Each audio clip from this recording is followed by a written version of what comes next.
Envisioned by the people, voiced by the people, powered by the people, it's everyday people with extraordinary values that make up New Right Network. Welcome to the healthcare voice of New Right Network. This is Stealth on Health, and I'm Mario Nasinovich.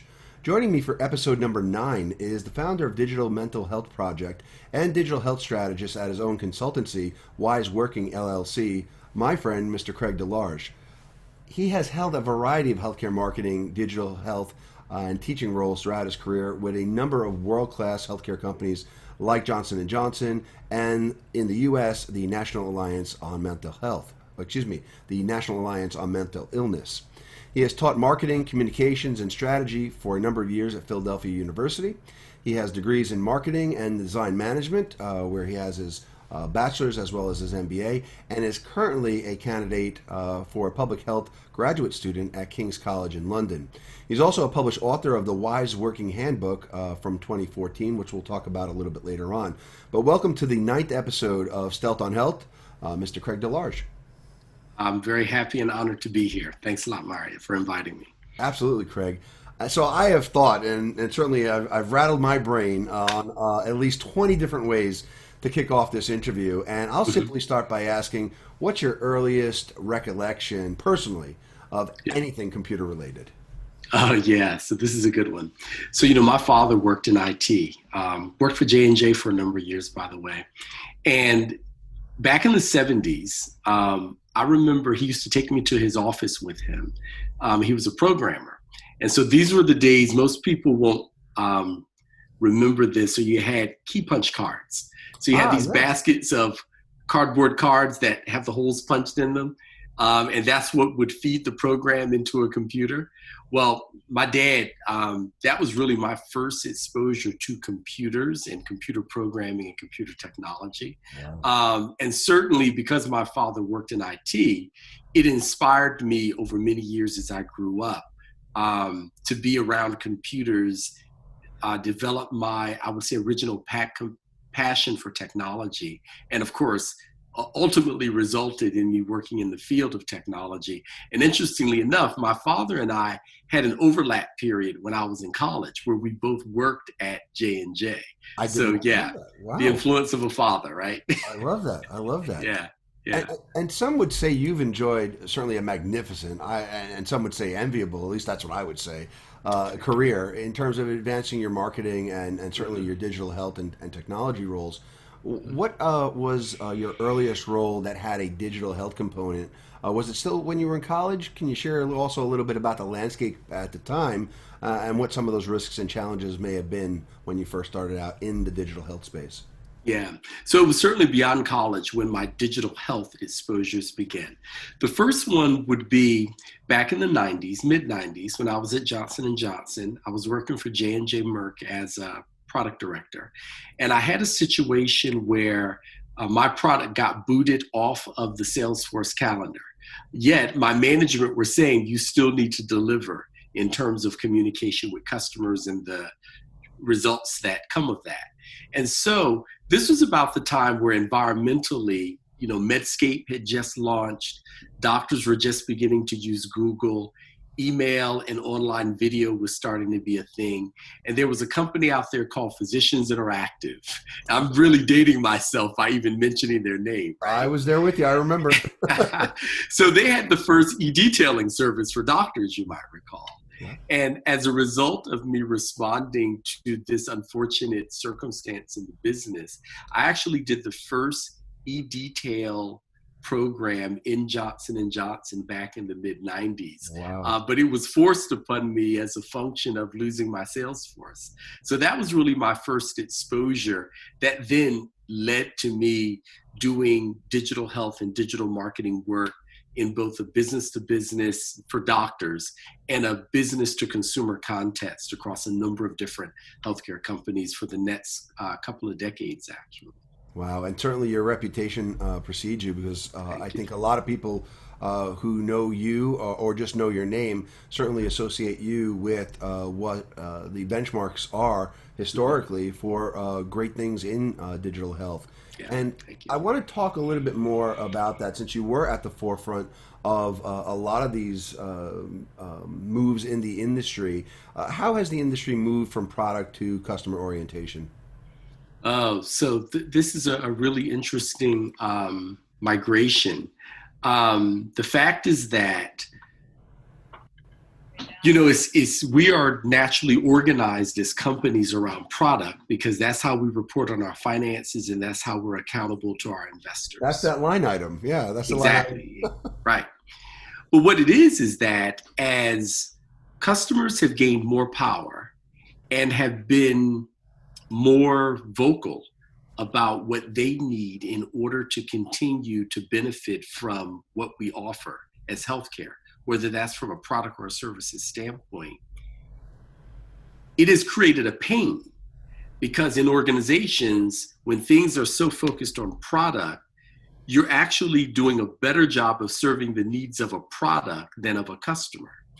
But as customers have become more demanding, in some cases taking their business everywhere, elsewhere, and certainly as we have had new generations of healthcare companies and a lot of them digital health companies that have come into the market, and they've begun to nibble away at traditional revenues and customer loyalty. Companies have really not had as much choice to stay with how they've traditionally done things and have had, as a result, been forced to become more oriented to customers. And work that I've done across a number of companies, particularly in the last decade, has really been focused on figuring out how to take traditional product-oriented cultures and begin to integrate a customer focus. It's not about leaving one and going wholly to the other, but it's about finding a proper balance where the needs of investors and the needs of customers are better met in a simultaneous fashion. And I think we could also agree that when we do a better job of meeting the needs of customers, we actually get the results that allow us to meet the needs of investors. Agree. Yeah. And some of those audiences, or those key stakeholders in the pharmaceutical world, have been healthcare practitioners.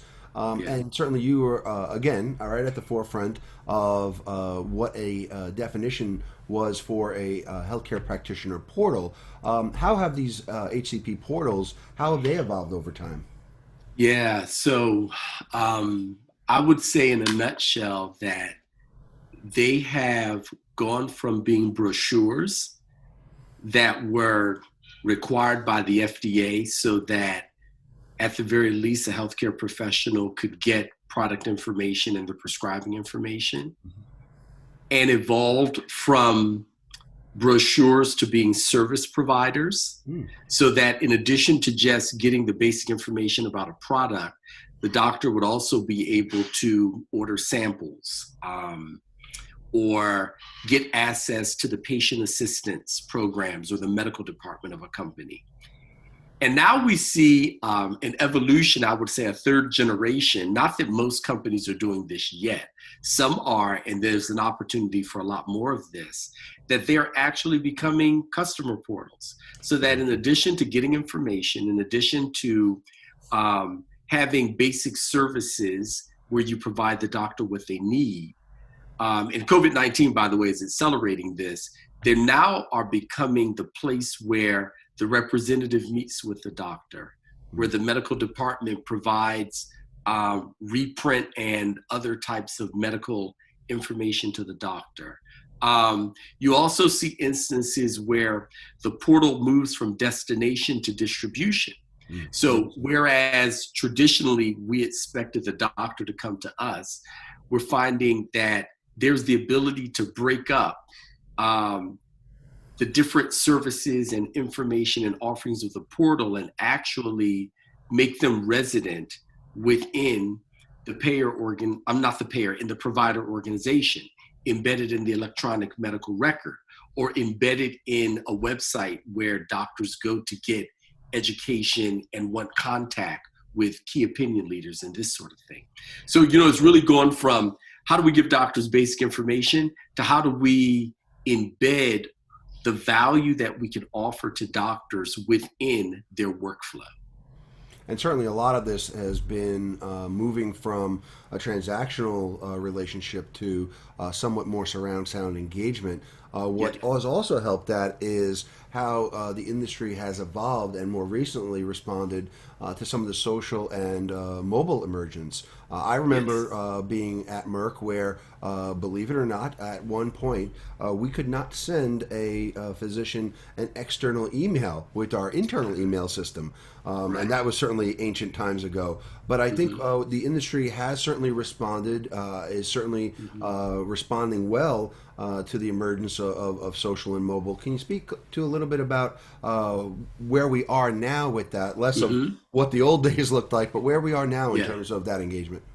Yeah. So, from a social standpoint, we certainly see that social media is indispensable to what I'll call the public relations, public affairs, or corporate social responsibility aspect of how healthcare companies show up for their various stakeholders and publics. And you see it used both from a public affairs standpoint as well as from a promotional standpoint. And less so with doctors, probably more so with patients and consumers. Though we all know that there's a collection of social media platforms out there that are exclusive to doctors, Doximity, Sermo, Very much so. right? That only doctors can get into. Um, so that's kind of how the social thing has come along, and it's evolved. And we've seen companies go from absolutely can't do that by the medical, legal, regulatory people to getting to a place where there are some companies, and I won't name them, that are so advanced that they have social media listening Yes. and conversation departments that are networked throughout the world. So they have them in here in the US, but they're also in Asia Pacific and the Middle East and Europe and Latin America. And so that's, I think, over what, 15, 20 years that social media has been around, Very much. has been a steady progression in that regard. And then Absolutely. from a mobile standpoint, because more use of the internet now happens in mobile devices than on desktop, we've seen how companies have gone from pure desktop to kind of mobile enabled websites and experiences. We see how apps, even though it's been a really mixed story in terms of how the industry uses mobile apps, has been happening all along. We see app partnerships where companies have gone from developing their own apps to figuring out how to embed their value in apps that already exist. And then this new area of digital therapeutics, or software as a medical device is what some people would call it, has actually taken us from the use of mobile as communications channel to the use and service provider to the use of mobile as therapeutic delivery mechanism. And that's a space that is ramping up by fits and starts, and that some people surmise in many ways will be the future of the industry, whether you've got a drug with a complementary piece of software that helps the drug to be used in a more effective manner, or whether you actually have a piece of software that is the therapy itself. And we see this more and more actually in the mental health area. So, yeah. Yeah. No, and I had the opportunity several years ago to work with one client that was an emerging digital therapeutic at the time, and certainly has now come upon the scene. And certainly, I have to tell you, I never thought I'd see the day, 25 years ago, that we would be at this point. But it is Yeah. a great, great advance. It is a revolutionary advance. And in the Yes. era where we've got, the 15th launch of a beta blocker, and we've all endured that. To see this happen is truly revolutionary, and I think something that we can all embrace, especially those of us who have embraced technology throughout our career. Indeed. There are so many career highlights, Craig, that you've had. Mhm. I want to talk a little bit about something that most people probably don't ask you about, and certainly Mhm. any of our viewers in just a few short minutes that we've been talking here, Yeah. they wouldn't recognize. but you have some of the most expansive global experience working in the healthcare industry of anyone I know. Can you share a bit about your global experience and what it's brought you in terms of a full picture of what is going on in the marketplace? Yeah, yeah. So thanks for asking about that. So, my entire adult life, going back to university, I had the aspiration of working in global business, which after I got into healthcare became global healthcare, and even having the experience of living overseas. I'm very gratified to say that a 30-year aspiration came to fruition about 5 years ago when I got the opportunity to work as the head of a digital accelerator for the emerging markets in Singapore. There was a role where I led digital strategy for a number of markets across the global East and South, with emphasis on Korea, China, Brazil, and Russia. And there were other markets that I worked in, but those were the key markets I worked in. It was a really challenging opportunity in living abroad, and I learned a lot about culture shock and, what it's like to set my American preferences aside and adapt myself to different ways of thinking and perception and living and custom in other parts of the world. I got to see lots of other healthcare systems, chiefly in low to medium income settings. There was a lot of challenging but fruitful work around navigating other cultures. And it really helped me to gain a whole new sense of what it is to be an American, both in terms of the privilege that comes of being an American, but also in terms of the blinders and biases that you don't realize when you're in the water of American culture, but that become very stark when you get outside of that culture. And I'll tell you, the experience overall, aside from the personal and professional development that I got out of it, really inspired me towards taking the rest of my career towards more of a focus on what I'll call public versus private health.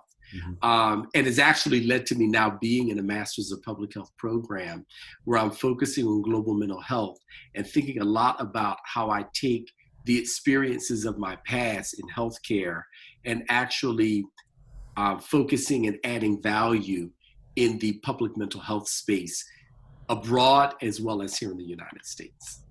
Now there was a starting point to all of this, and I've planted a milestone in my mind. Well, we've talked about it previously on a one-to-one basis.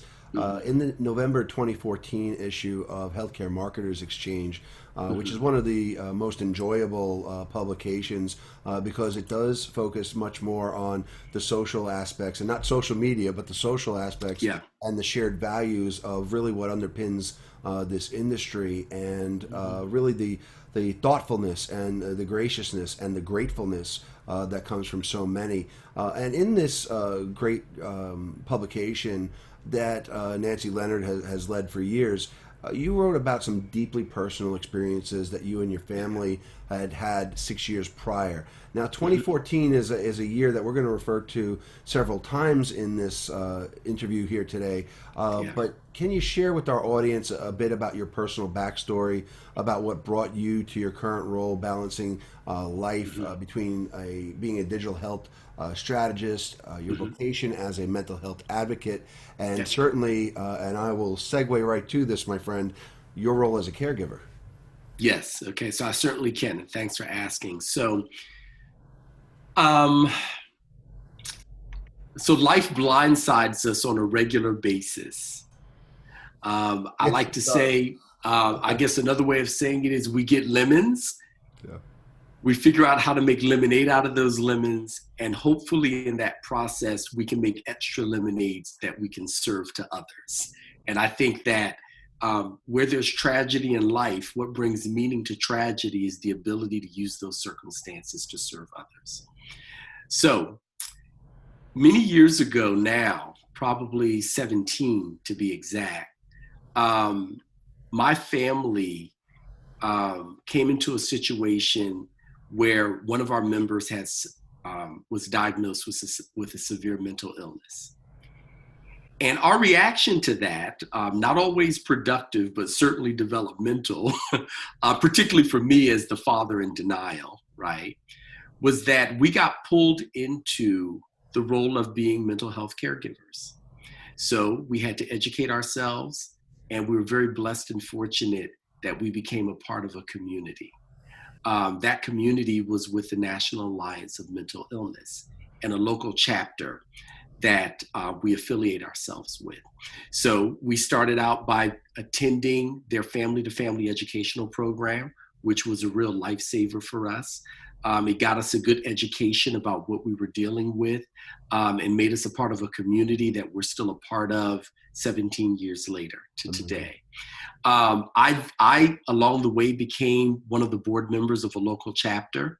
That put me more into the work of being an advocate and an educator, working with caregivers, which actually is one of my superpowers, is teaching and education. So it was nice to be able to bring that superpower into this particular context. I was also asked by the president of that board to help with figuring out how to bring mental health advocacy and education to a greater degree to local faith communities, where we found in our personal experience that though the church was a very integral part of our development as individuals and as a family, when it came to this topic of mental health, there was a gap.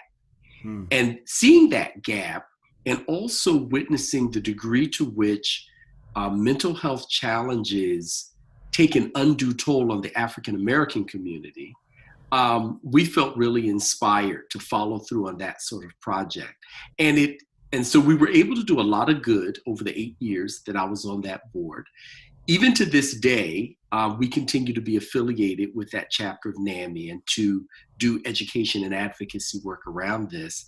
But I'll say that that experience set the stage for what then has now become the Digital Mental Health Project. And we'll talk a bit more about that later. We absolutely will. And yes. I want to bridge to that, because the experiences that you've had as a father and as an advocate and as a health strategist, you know, you've stated that going back more than a decade, that virtual and augmented reality have been used to provide support and battle stigma in the space of schizophrenic hallucinations and anxiety. We just talked about the advances in terms of digital therapeutics, but you went on to say that virtual reality games, using the right approach, can really be facilitators of mental wellness and support prevention.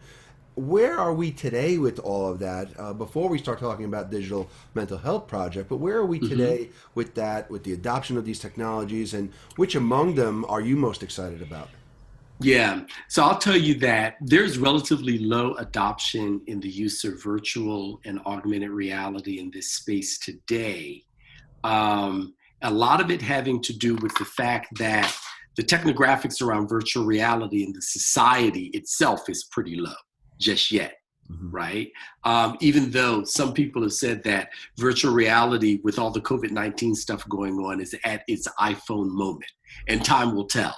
I actually just bought me some Oculus Quest lenses and been doing some interesting experimentation with that. Well, we certainly look forward to hearing about that. Yeah, so the adoption levels are still low, and it's still a relatively expensive technology. But there's a lot of work happening in the government, particularly in the Veterans Administration, because the applications for virtual reality in post-traumatic stress disorder are probably more promising than in any other level, any other context. There's a lot of work going on in clinical academia. And I think that over time, we're going to see more adoption of a commercial level, both in clinical as well as consumer spaces. Understand that the applications to schizophrenia psychosis are largely and will always be largely in the clinical area, because really only doctors in the clinic, not consumers, are dealing with psychosis and schizophrenia in as much as it's such a severe mental illness. Understand that the chief mechanisms of action that are being enacted when you see virtual reality used with psychosis, schizophrenia, is around, as well as with traumatic stress disorder, is around what we call exposure therapy and cognitive behavioral therapy. So in a nutshell, exposure therapy is this effective approach that allows a person to re-enter the experience of trauma that they experienced. So this could be a battlefield scenario. It could be trauma that's related to a breakup. It could be phobia related to heights, flying, spiders, snakes, you name it. The point is that when we are traumatized or frightened by something, our brains don't process it properly, and we have a distorted perception or memory of that. But by being put back into that situation repeatedly in a measured, controlled manner, it gives us the opportunity to reprocess what happened to us. And as a result of that repeated exposure and reprocessing, we are healed. And so exposure therapy really is one of the most prevalent and promising uses of virtual reality in the mental health space. When we talk about cognitive behavioral therapy, the experiments that we're seeing in that area as it relates to psychosis is actually about helping people with psychosis to better relate to their hallucinations. As interesting as you might find that, right? So a lot of times we think the point is to make the hallucinations go away. But a fact is that for people where their hallucinations will not go away, they're refractory, medication isn't going to help them. Right. There is something to just better understanding how to properly relate to those hallucinations. So that's where you see CBT happening. And the results are actually quite promising. It's also worth saying that when you look at virtual reality, there are also very well developed applications in the area of pain, pain management, as well as in the areas of relaxation. And I already mentioned phobias. Very much so. Yeah. You know, taking all this into account, and we said we were going to come back to 2014, that was really a tipping point for you on so many different levels. But you started the digital mental health project that year. So you and your wife Cheryl are the principals. Cheryl is the learning and development leader. You're the digital health strategist side of the house.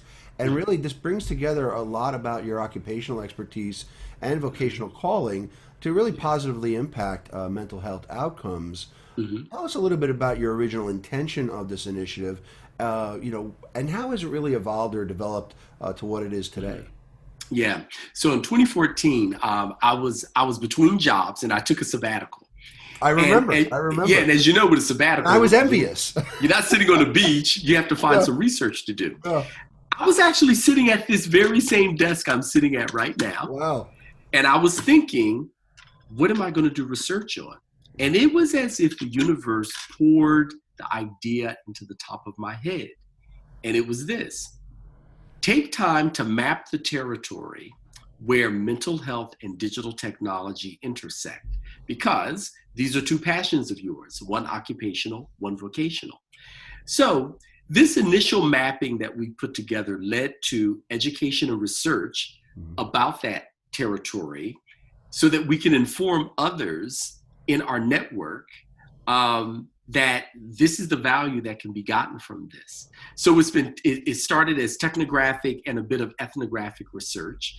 And this actually continues because in my Master's of Public Health program, my intention is actually to center my thesis work around this intersection between digital and mental health. That then evolved as we went from the mapping process to doing some research studies to doing a lot of education at conferences to rediscovering that there's a real gap in the market when it comes to literacy. Very much so. You have a lot of solutions out there, relatively low level of adoption of those solutions, a lot of it having to do with a lack of awareness, a lack of understanding, or a lack of how to approach the selection of these technologies for integration into one's lifestyle. And so we decided to not develop another technology, but to actually work on educational programs that make for a better adoption of those technologies. Thus, our Stress Tech and mental tech literacy work, which we'll talk a bit more about later. Absolutely. And you've stated that the project evolved to a desire to understand how the digital mental health solutions, which have been developed, can be made more accessible, Yeah. adopted by, and certainly looking towards those populations who are not Hmm. yet benefiting from them. So I would say that this is a marathon, not a foot race, as many have Yes. overused that term, but certainly in terms of Hmm. the adoption process here, this is Yeah. one where we are certainly a bit more methodical than we would like. Um, Yeah. how have you personally been able to keep pace with the innovations that are taking place? Because certainly those are a lot, Hmm. those are moving a lot more faster than the actual adoption is. Yeah. Every day there is a new uh, headline about a merger or a new funding round or a new offering that's coming out of some incubator or Very much so. research lab. Um, and so, how we've been keeping track of this is a regular scan of the consumer and academic press. So, I've Hmm. got some good Google alerts, right? They keep me informed. But I would say, even more importantly, is maintaining and continually growing a global network of colleagues that are working in this space. Some of the best sources that I have are Slack and WhatsApp groups. Sure. Yeah, where people who are either pure digital tech interested in mental health or mental health interested in digital tech, or we like to talk about the categories of founders that are starting companies, funders that are putting money and resources into the solutions, or implementers. These are the payer provider organizations that are taking those technologies and building them into care pathways. And then consumers that are either trying to stay well, so they're buying various types of apps and wearables that help them with maintaining healthy stress level, or consumers that actually are diagnosed or caregivers of those that are diagnosed. And they then are working with the clinic and doctors, social workers, education, law enforcement, even, in order to make sure that those technologies are getting them the outcomes that they're trying to get. So, big question. We are all Hmm. living it, but we're not all aware that we're living it. What Yeah. are our digital lifestyles, and how Yeah. can they be leveraged to achieve healthier stress levels? Not Yeah. no stress levels, but healthier stress levels. Healthy, exactly. Because, it's unhealthy to have no stress. Correct. That's called boredom and apathy. Yes. A The same way that it's unhealthy to have too much stress, what we call distress, right? So we want to kind of be in that healthy little space. balance. Yeah. Exactly, right. Well, digital lifestyle is something that we stumbled across as we've been developing our stress tech literacy content. Um, it occurred to us that if you're going to apply digital anything to your stress management, you've got to think carefully about what are the devices, the channels, and the content that you use on a regular basis, but which you don't think very carefully about. And so it's like a fish in water doesn't think about the color or the content of the water they're in. No, It's they're just in the all water. around them, They're right? fully aware. Yeah. Well, the thing is, we're all in a digital fish tank Yep. that we don't think very carefully about. So, as a part of our process, because we believe that the best and easiest adoption of stress tech is going to be through the technology you already use, we ask people, so what's your favorite device? Is it smartphone, smart watch? Is it your television, your car? A lot more people using Apple CarPlay, right? And then when they designate, well, this is the device that I use most often, okay, note that. Then we ask, okay, what is the channel within those devices you use most often? Is it email, video, chat messaging, right? Then when they designate, this is the channel I tend to use most, we note that, okay, check. Then we say, okay, now content-wise, what is the content you tend to like most? Is it inspirational, educational, news and advocacy, right? And then what we found is that by having this understanding of the three areas of one's digital lifestyle, it creates a Venn diagram that then makes it easier to say, given how you cope with stress, these are the categories of technology that will best fit the digital technology that you're already using. And it just makes it easier for people to go from, there's all this stuff out there, I don't know where to start, to, well, start where you are, using the digital technology that you're already habituated to, but now using it in a way that supports your health, where every day in the press, we're reading about how our unskillful use of digital technology is damaging our health. And really, at the end of the day, that's the needle we're trying to move, is getting people to be more literate about how their digital technology can support versus damage their mental health. So you've got MentalTech, you've got stress tech. Any other current projects that you're developing confidentially that we can talk about? Yeah. So there are a couple other things. So by the way, I should make this distinction here. The reason we talk about stress tech versus mental tech is because of stigma, unfortunately. And what we've learned, and we've even been told this by our customers, when you mention mental anything, people run away because they associate it with sickness. Right. But everyone will talk to you about stress. So we make this distinction, that's a big lesson right? learned, and certainly a big distinction. Oh, yeah. So we make this distinction because stress tech is about people who are not diagnosed but know that they need to stay well. And mental tech is for people who are diagnosed, very likely working with a doctor. And it's a different application of the same technology to get a different type of outcome. So that's an important distinction.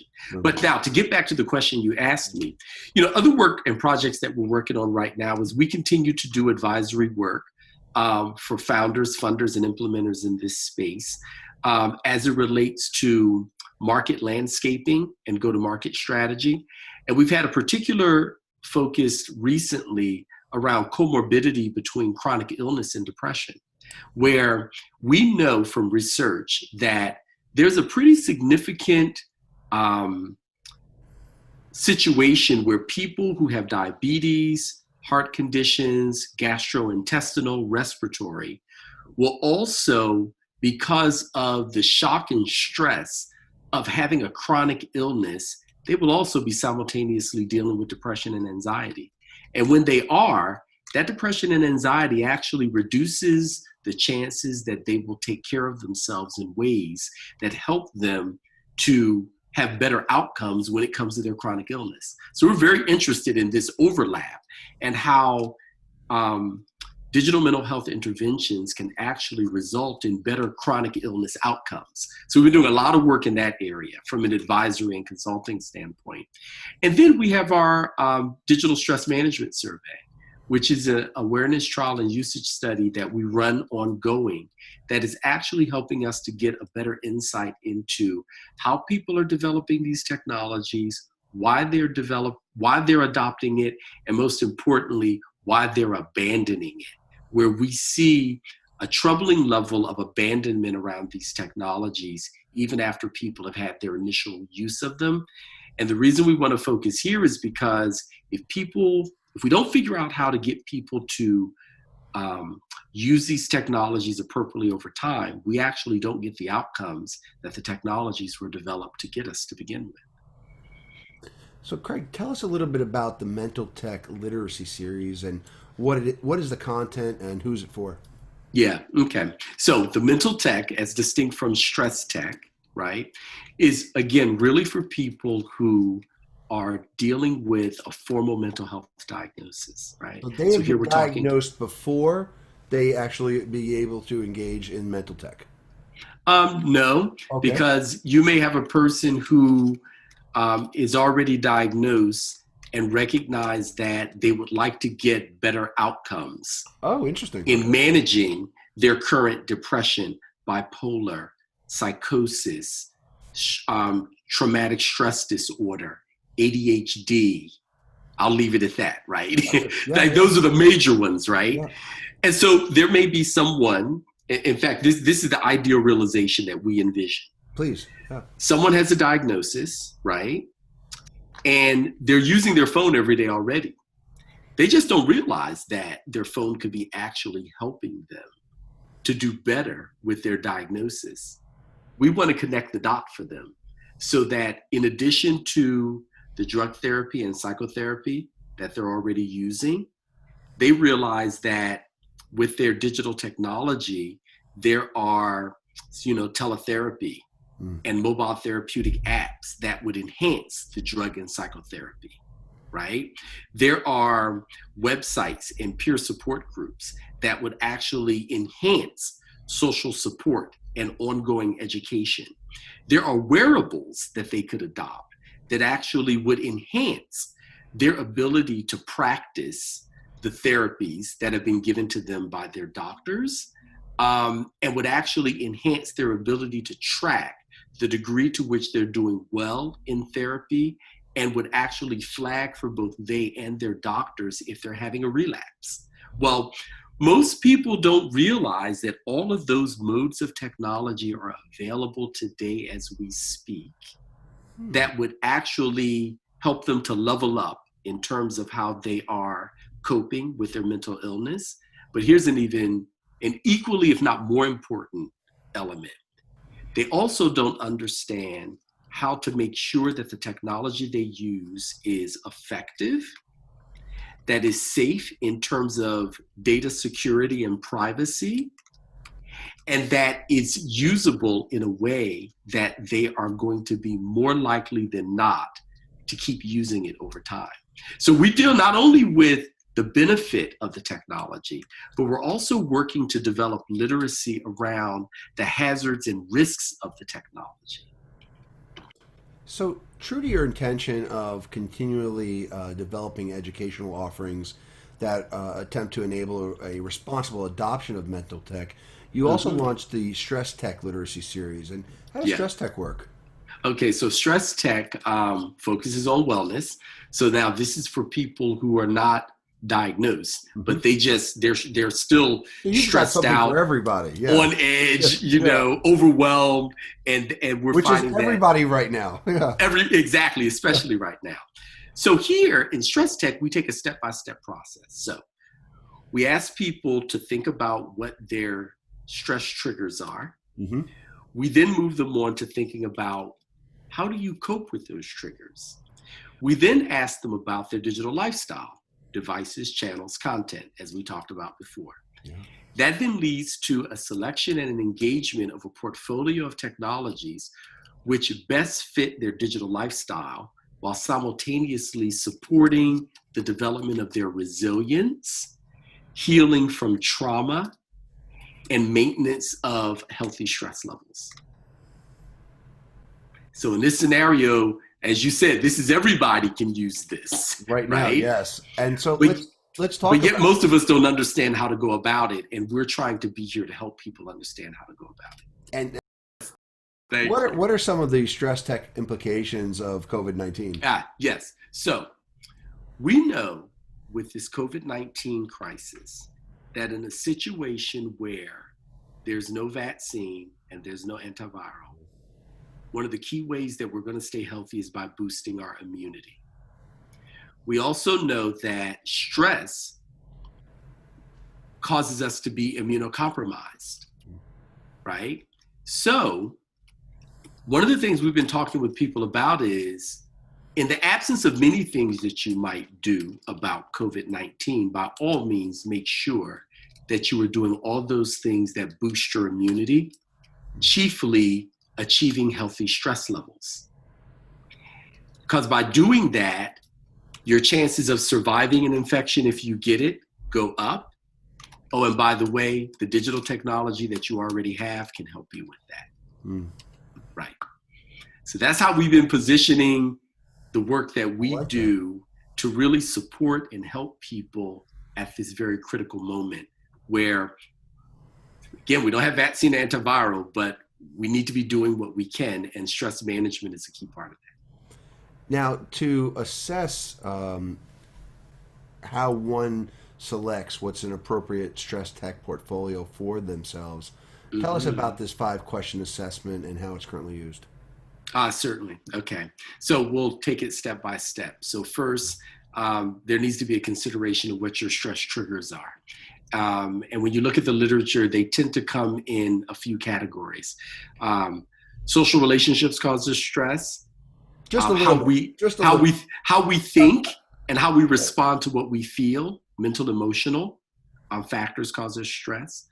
There's physical stress, which can come from if we do physical work, overload, too much lifting, and that sort of thing.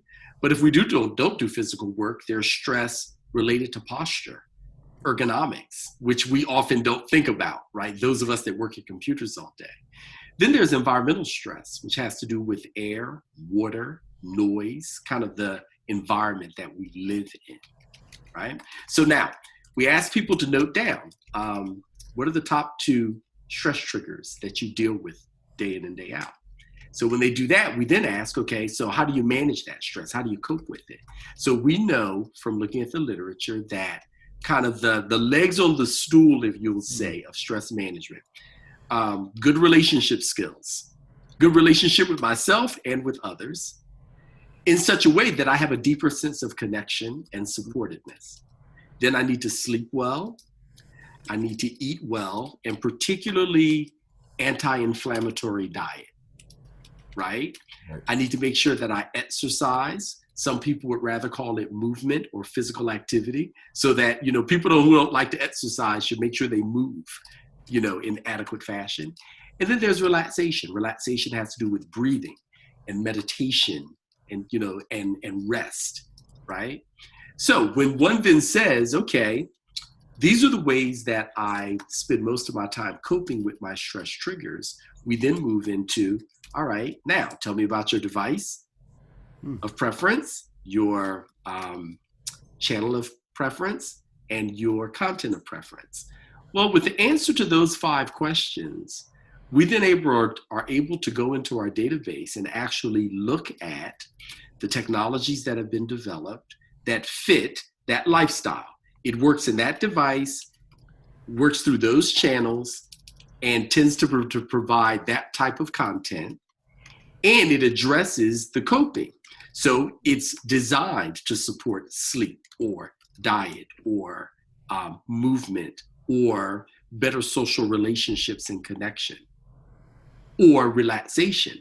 And then when you work with that Venn diagram, you actually kind of get down to a preferential portfolio of technologies where you can start to explore how these, again, it's going to be teletherapy, some type of mobile app, some sort of wearable, virtual reality. If you're a caregiver, it might actually go into care coordination platforms. Very much so. Right? Yeah. Some people don't realize it's something like Uber or TaskRabbit, right? Yeah. If you need someone to come clean your house or to get your loved one to a doctor's appointment, that's a form of stress tech, right? Exactly. But the point is that once we understand the answer to these 5 questions, we're able to then use our deep knowledge of this space to go to people and suggest that they start to experiment with these tech. And if it's within any sort of care context, to work with their doctors or social worker or teacher or law enforcement in making sure that they make best use of it. And all this is about balance and life in balance.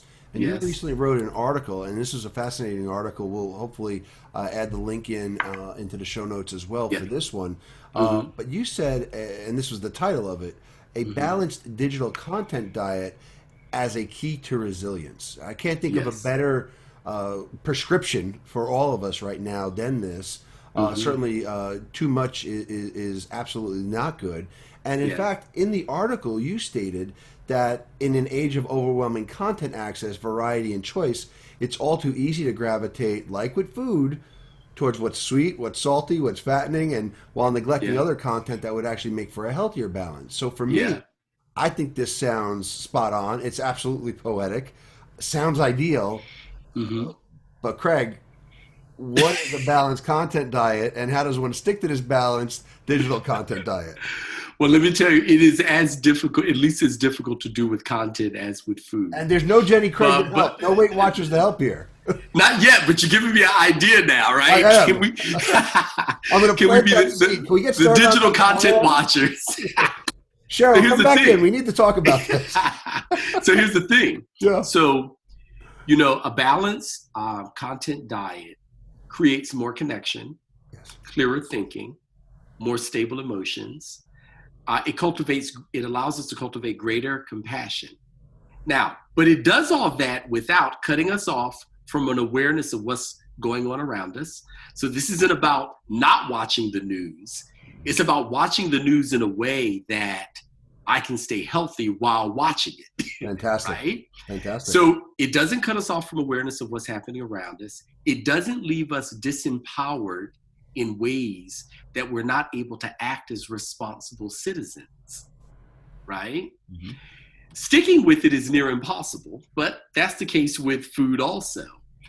But what I found is that, like with food and health in general, where we have social support and accountability, where we have good discipline, and where we're able to track our behaviors, possibly even our biometrics, we can stick with it. So let me give you a more concrete example. Please, yeah. Well, let's actually, I'm going to ask you to give me a more concrete example, and I'm going to ask you to talk about yourself and your own actions in maintaining your balanced diet. I'll put you on the spot there, buddy. So good segue. Okay, Yes. I'm ready. Yeah. So here's the thing. Here's the spotlight, and it's coming right on you. Well, here's the thing. I find, and I have to really work at this. Yeah. I have to pay attention to distress in myself, right? I have to be mindful about when I've looked at that nth Facebook post, or Twitter post, or YouTube video, or a friend of mine who's in distress is bending my ear about their distress. I have to be present to when I'm getting overwhelmed. I actually have some wearables that help me with this, right? Wow. Yeah. Then I have to put boundaries around these exposures. I have to, when I feel that distress, I have to call a timeout with myself. I have to. Is it a complete digital timeout? Well, it can be digital, but it could also be kind of physical, social, right? Okay. Because there are people that I'm engaging with at times that are not in a digital context, and they're triggering me. Right. Right? And I've made it a practice to hold on to all my relationships, no matter how far left or right they are, because whatever's going on in our society right now, those relationships need to go on longer. Yeah, that's right. But understand, to do that, you have to practice this. Yes. Okay? So, something like reading versus watching content. So we know that video content triggers us significantly more than written or reading because it doesn't hit as many of our senses. I have a list of people that I maintain regular social connection and gathering with. The Friends Quaker meeting, or meditation groups, or mental wellness chat groups that I engage in. These are relationships that I have. So I recognize that if I'm going to use the technology, I've got to use it in ways that I'm exposing myself to good relationships and good supportive content. And of course, people are content, right? Agreed. They are, yeah. And then the other thing content is that they bring is content. Yeah, absolutely. Yeah, and it's not always in a pretty package either. But then the other thing is I have to be mindful about curating a balanced set of news apps. So I use apps like allsides.com. Okay. And that actually gives me left wing, right wing, and center perspectives on the same news item. Because I don't want to get into my echo chamber either. Right. I may not agree with what one wing says, but I certainly want to stay engaged with what they're saying, why they're saying it, and offer compassion to that, while also thinking about what action do I want to take around that. Absolutely. So when it comes to news apps, YouTube channels, and podcasts, I have to curate a balanced set of exposures. And again, this is what we should be doing with food, right? No doubt. We're just taking what our parents, our teachers, nutritionists, and doctors have been saying to us about food and working to apply it to content, really. So on a personal note, you've actually written a handbook on also how to be a wiser worker. And this was back in 2014. That's a big year for you, Mr. DeLarge. Yeah, it was very productive. I agree. Seriously, that was the pinnacle. It was the tipping point of it all. But you and what I found interesting about the handbook is it forms this collection of instructive and insightful bite-sized readings. It was almost a predecessor to everything you're doing now, but mostly focused on work. And the book is called The WiseWorking Handbook, and it's published by Balboa Press. Any of our viewers can get it. I need it on my bookshelf next to my Ascending Davos book by Megan Fitzgerald. And I think what you discuss is how people can bring more meaning, more purpose, more peace to their work. So this really was you were onto this years ago and published it from a work standpoint. In particular, you were looking at people's lives in general. Now you're thinking about their mental health. And if you rewrote this today, what would you change in it? Yeah. So, I wrote that book during one of the most difficult and challenging times of my career. Incredible, yeah. It actually started as, I would call it an informal therapeutic blog that I was writing.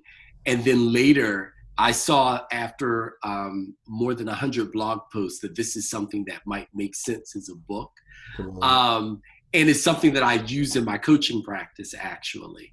Wow. The insights are not original to me, but more than anything, a curation of various insights that I've gotten from mentors and study over time. So they're timeless. And I would say that they work now, actually even more now than they did back in 2014 and before that. Yeah. The only thing that I would change is the technology section. Yeah. So there's a section in the book where I talk about how to use communications technology as a wise worker. And of course, things like, say, Delicious, which is social content sharing, don't exist anymore, actually. Right. So I would update that particular section of the book, but everything else stands. Well, listen, if you're going to write that book, I'm happy to pen the preface on that. So let's get started. Let's tell Cheryl about that timeline of projects we got to get going. Okay, very nice, very nice. So, listen, you've accomplished so much, and I hope this has been an inspiration to everyone out there that regardless of what they're going through right now, that there are certainly techniques, there's tools that help, and some of those can be in our own phones right now. We just don't know how to optimize them. And certainly you have created an incredible ecosystem in the Digital Mental Health Project to really help facilitate these conversations and help people reach their goals of living a better and healthier life and a better digital lifestyle. What are your personal goals and professional goals right now, and what would you love to accomplish next? You've accomplished so much, Craig. Yes, I'll tell you, the North Star mantras of my career are around improving health and developing leaders. And so I've done that. I've been very fortunate to do that, pretty much my entire career up to this point. And I can expect to continue that. The pivot, though, will be, as I said earlier, more towards public and population health versus private health. So my immediate intention is to finish my Master's of Public Health program, right? Which I'm on the slow boat there. So I started in 2018. I'll finish in 2022 is what I expect. Excellent. We're also going to continue to grow our educational offerings around MentalTech and stress tech, because we believe that this is a gap in the market right now that leverages our superpowers around education and development, and we're going to continue with that. I'll tell you that I'm also, as I'm in a career transition, investigating public school teaching as well as family peer support specialist opportunities. And so we know what public school teachers are, right? It's a great need there in the They are. society. But family peer support specialist is this role that's begun to come up in a number of states around the country where behavioral health systems hire family members with a lived experience of caring for the mentally ill to actually help with navigation of the system, coaching, and peer support. And so I'm beginning some training around that, and those are two roles that I'm investigating right now. And then, aside from that, because I don't intend to retire, but to just Ever. Yeah. I intend to be more playfully engaged, right? I'm going to steal that from you. Around improving health and developing leaders. And so, beyond those immediate things, I'm going to stay open to where I'm called to lead in the area of population mental health, whether it's abroad, because I really did enjoy when I lived in Asia.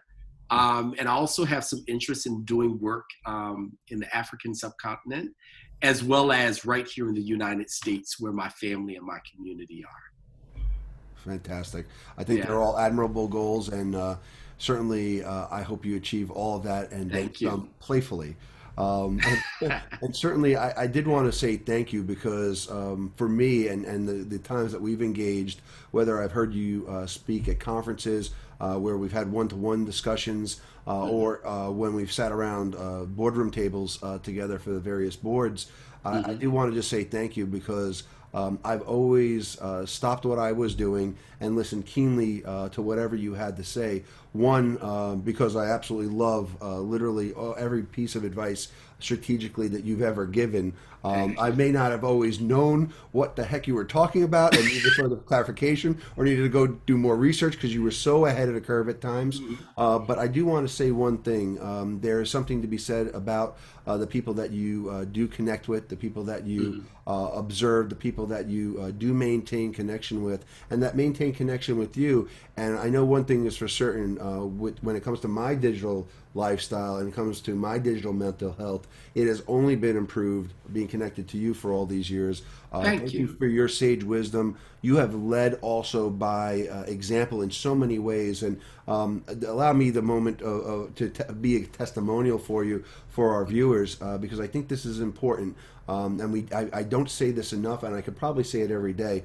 But there are people like Craig DeLarge that I think people need to realize that are in their lives for a reason, and at times it is for inspirational purposes to get you off of your lazy butt to actually go and do something. And for me, I have been very envious of some of the times where, and it doesn't matter what time of day or where you have been in the world, there will be some insightful post that you put up, or there'll be a sharing of a job opportunity that you have found or somebody has shared with you that you are then passing on. And I think for us, if we really want to put away what was our normal and get to a better level of self-actualization as individuals, we need to really dedicate ourselves to being there for other people. And it's a simple concept, but that concept of we are all one people. There is a global population here where at any moment, at any time, I can connect with you and I can do good. It doesn't matter what's coming back to me, because you know what? I've always found even the most purest form of altruism and humanitarianism that I've practiced, if I'm doing for you, I'm not thinking about that, but oh my Lord, the backlash that comes from that back to me is 10 to 20 fold. And you do that without hesitation. So I hope everybody who's listening to this can be inspired that there are people in our lives that we listen to, that we may not always say thank you to. But Craig, I'm saying thank you to you because even before we got on this broadcast today, I shared something deeply personal with you.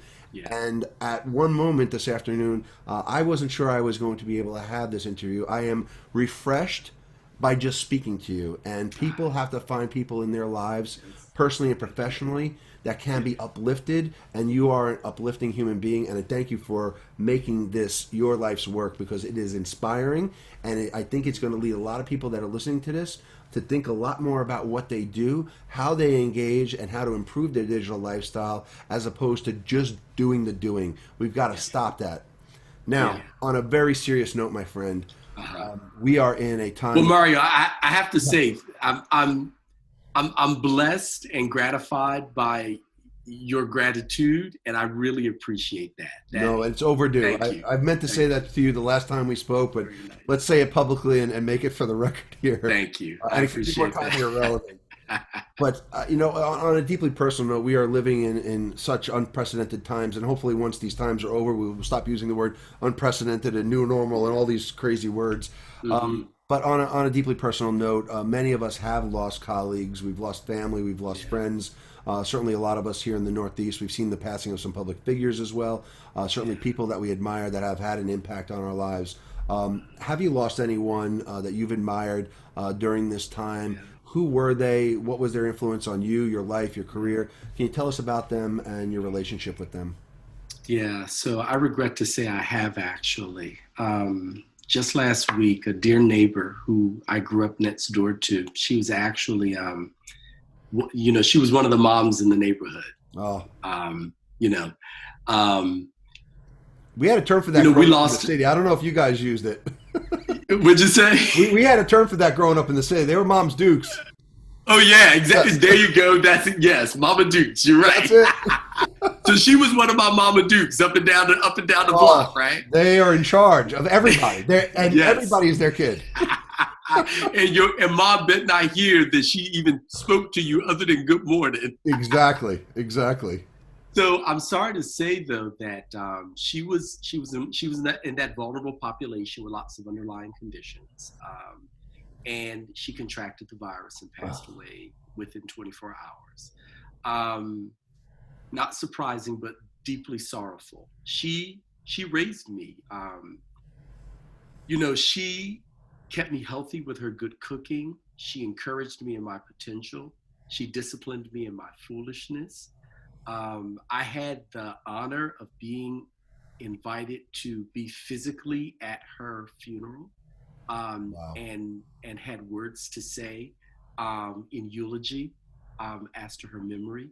And it was especially challenging. I'll say this very succinctly. It really caught me off guard, the degree to which attending a funeral in this COVID-19 age is additionally shocking because of the spare number of people in the chapel.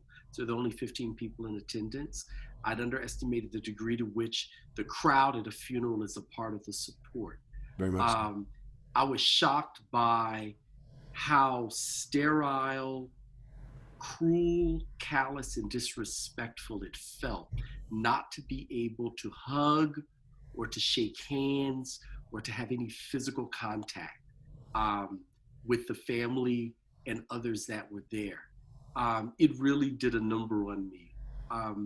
But it's helped me to prepare for how I will, I'm afraid, approach that kind of scenario in the future. But thanks for asking. Please, yeah. We have a lot of loss of this nature ahead of us.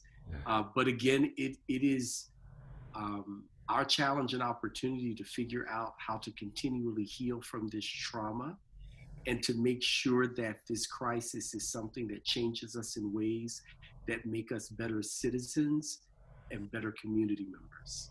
I couldn't agree more, and I think we are that global family, and we need to build those connections. And I'm certainly sorry for your loss. A loss of that nature on anyone is one that we do not get over quickly.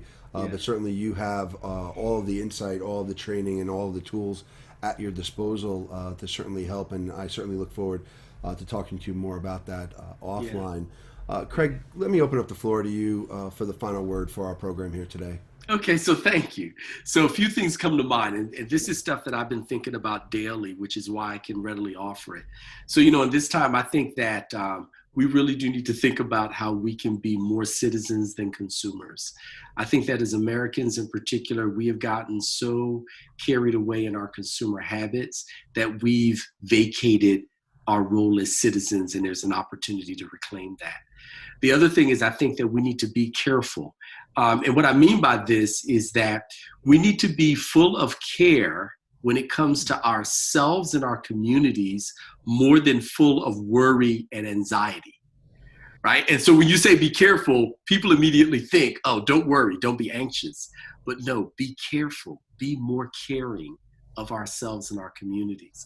And then the final thing I'll say is, I think that it's really important to consider that we are the children and grandchildren of people who have dealt successfully with this sort of catastrophic change in the past, and we will also. I think a lot these days about my grandparents who have left this world, but who were continually talking to me about depressions and world wars and, you know, how we didn't have anything, but we figured out how to make it. And I suddenly realized that it's our turn. And that the same way that they did what they needed to do to get through it, not without scars, but they got us in the world and grown, right? Mm-hmm. We now are at a place where it's time for us to step up and do the same thing. It is our time. Yes, my indeed. friend. I thank you for the New Right Network. I'm Mario Nasinovich. To access this episode and other on-demand programming from Stelt on Health, I invite you all to visit newrightnetwork.com. The right voice right now. Thank you for tuning in. And as my friend Craig DeLarge has said, I want you to stay careful and I want you to stay healthy. Thank you. All righty. Thanks again, Mario. Be well, everyone.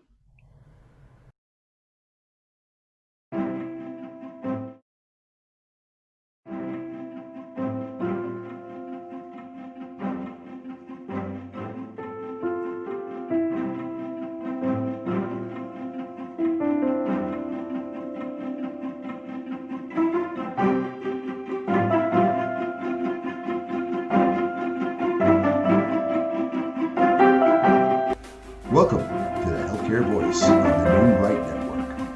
This is Stelt on Health with Mario Nasinovich.